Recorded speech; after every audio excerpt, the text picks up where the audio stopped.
Aujourd'hui, nous allons nous intéresser aux images satellites, non pas pour leur aspect technologique, mais plutôt leur intérêt esthétique et plus encore politique, c'est-à-dire ce qu'elles dispensent comme information, comment on peut les interpréter et comment elles nous aident à lire le monde complexe où nous vivons.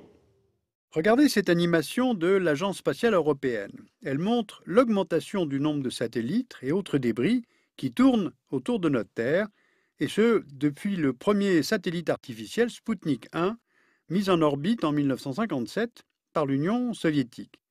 Aujourd'hui, près de 800 satellites sont en activité, ils observent la Terre, collectent des informations, puis les renvoient à la source, c'est-à-dire vers ceux qui peuvent les lire. Et ces données récupérées répondent à des besoins très divers. Observation et communication militaire, observation de la Terre, surveillance des catastrophes naturelles, observation météorologique, télécommunication, transfert de données, aide à la navigation et transmission de programmes de télévision. Et tous ces satellites sont en orbite entre 500 km et 36 000 km d'altitude. Au départ de cette utilisation de l'espace, les données satellitaires étaient réservées aux militaires qui cherchaient à collecter des renseignements. Allons par exemple en Iran. On repère Arak, à 260 km au sud-ouest de Téhéran, et regardez maintenant cette image qui montre le complexe nucléaire d'Arak. Elle a été acquise par le satellite GeoEye-1 le 30 janvier 2012, et ce satellite commercial fournit des images aux utilisateurs militaires américains par l'intermédiaire de la NGA.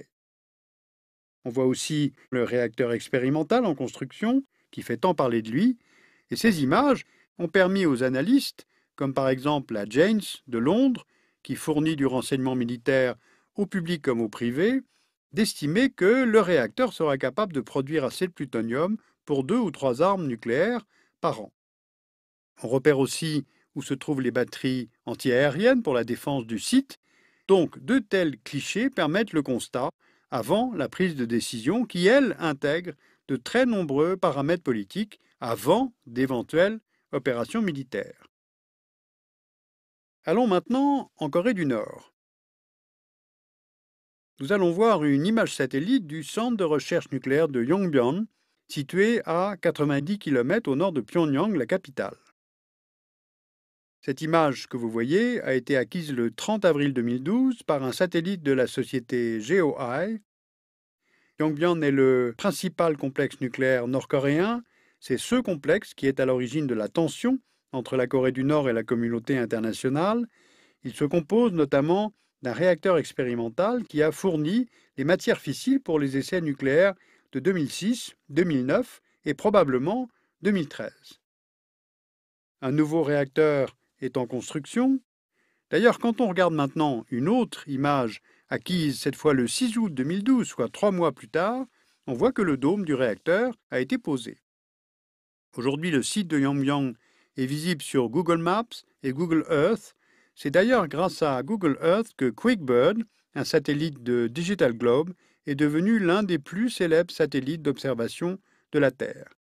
En janvier 2013, Digital Globe a racheté son concurrent, GeoEye, devenant ainsi la plus importante société commerciale d'imagerie satellitaire.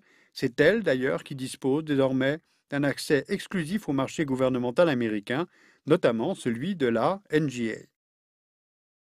Et sur Google Earth, on repère les 6 camps d'internement nord-coréens, parmi lesquels celui de Hwaryong. Ces images satellites sont utilisées par les ONG de défense des droits de l'homme.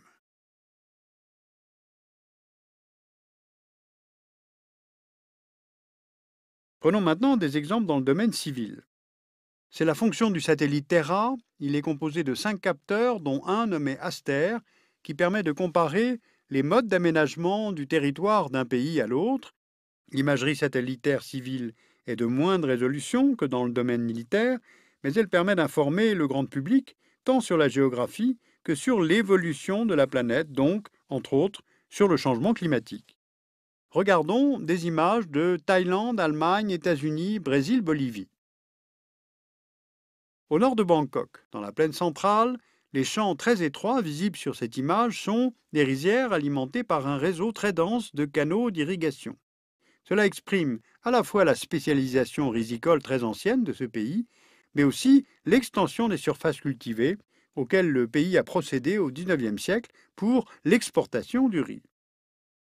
Maintenant, dans le nord-ouest de l'Allemagne, là, on a une superficie réduite des champs, des formes aléatoires. Cela indique qu'il y a eu peu d'évolution depuis le XIVe siècle. Même si des remembrements ont eu lieu au XXe siècle, les exploitations agricoles dans l'ouest de l'Allemagne sont caractérisées par des structures familiales et restent petites par rapport aux États voisins. Dans le Minnesota, maintenant, c'est un État américain qui est situé au nord des grandes plaines céréalières du Midwest. Le caractère régulier des champs exprime l'arpentage réalisé au début du XIXe siècle, ouvrant sur la mécanisation des cultures. Au cœur de ces grandes plaines américaines, on trouve aussi le Kansas. On voit les champs aux formes circulaires, dus au système d'irrigation à pivot central, possible ici grâce à des terrains plats et une eau abondante et disponible. Au sud du Brésil, dans la région du Cerrado, on voit de vastes unités agricoles du fait du faible coût de la terre et de l'absence de relief. Dans la région de Santa Cruz, en Bolivie, on trouve un schéma de colonisation des forêts à partir d'un noyau central. Là, on repère une petite communauté humaine qui étend vers l'extérieur les terres rendues arables au fur et à mesure de la déforestation. Alors ces images sont évidemment très belles, mais leur intérêt va bien au-delà de leur valeur esthétique. Ils portent sur des pratiques agricoles correspondant à des niveaux de précipitation, à des traditions propres à chaque territoire, mais aussi sur certaines évolutions radicales. Par exemple au Brésil, les images satellites ont accompagné le suivi de la déforestation et elles ont permis une analyse comparative à plusieurs années d'écart. On repère la forêt amazonienne et l'état de Rondônia. Voici donc une image acquise en 1975 par le satellite Landsat 2 de la NASA. Landsat, c'est le premier satellite civil d'observation de la Terre. On voit maintenant sur un même lieu, sur 40 ans, entre 1975 et 2011, la perte progressive de superficie forestière. Alors on le sait, l'un des moteurs de la très dynamique économie brésilienne vient de l'agriculture et de ses dérivés industriels, alimentaires, énergétiques. Et en même temps, on mesure par ces images les conséquences, notamment sur la biodiversité qu'abrite la forêt. Les routes ouvertes facilitent la chasse, le braconnage, le commerce, légal ou non, du bois. Chaque année, l'État de Rondônia perd 3000 km² de forêt. En 10 ans, cela fait à peu près la superficie de la Belgique.